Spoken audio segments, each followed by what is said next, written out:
jola tigilama ku yu so away kado ne yoro ina tuguni ko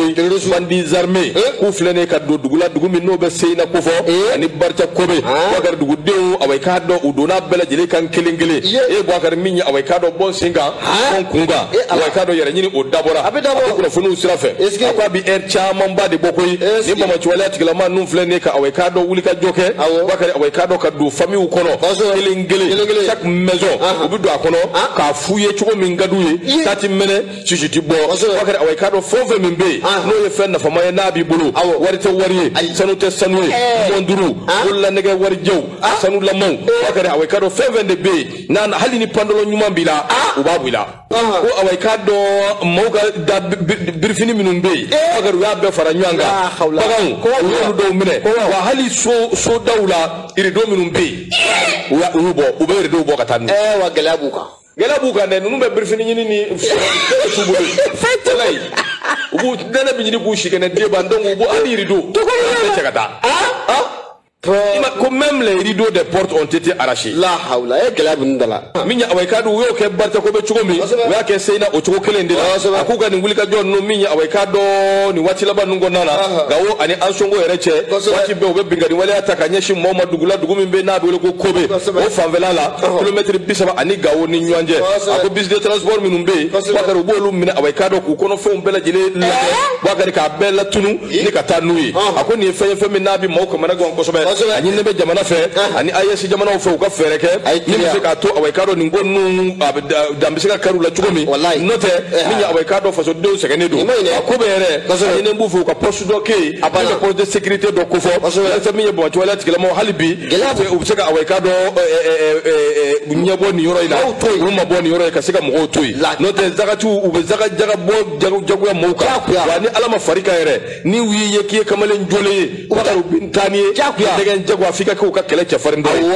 wo bara ubo lu fana wali wagar nu e feminu na ka gelen ko sobe ni wuli ka joma ka nofe wagar kuma abicha ko sobe ni woni mugu perano ko ni o de bora dugu jugoro ka pere dugu mbe na ka mako jala sagu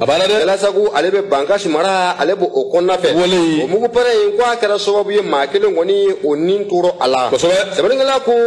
jekulu mbe na ka mako groupe armée terroriste no be jatiga wale ke ba nunu ko fo u ko ni ta kembe mu yesiran dane ni wati na buga feren dabali bela jele bla senga une armée kana kari nywana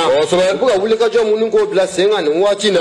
o be talike mugu peranta uboto do dugu jugoro na dumanya ka fako mi armée o be badangara abeni ngana wati ni bo munya turusu ko ni utakele mbe sendige ani kula baye nyama utato ubuga mugu peranta do dugu jugoro fancha ma fe sebeningala ko juma temene no bena novembre ko kile mugwa ane fla 2024 bora ko ni ya yira ka fako ni che ko fulendo ale ko ni atara yele munye mugu peranta doka akume moto de la munye ayela mugu peranta nga jala sagu yere o donda la te chari sebeningala ko ayela aka ani mugu peranta nga wulina na ka moto bela jire chop maiga nyama o worani be atara kiyama sebeningala ko akumu ka ta foro de la ngatika ko ni tala mugu peranta awulile ni kamale nye ma ko ani woni ko atura alam bara ngara sababu ye ka dugula don ku jatige ku papa ku siran kosobe wala siratige la ma doni ngama mashima songa bo ikaso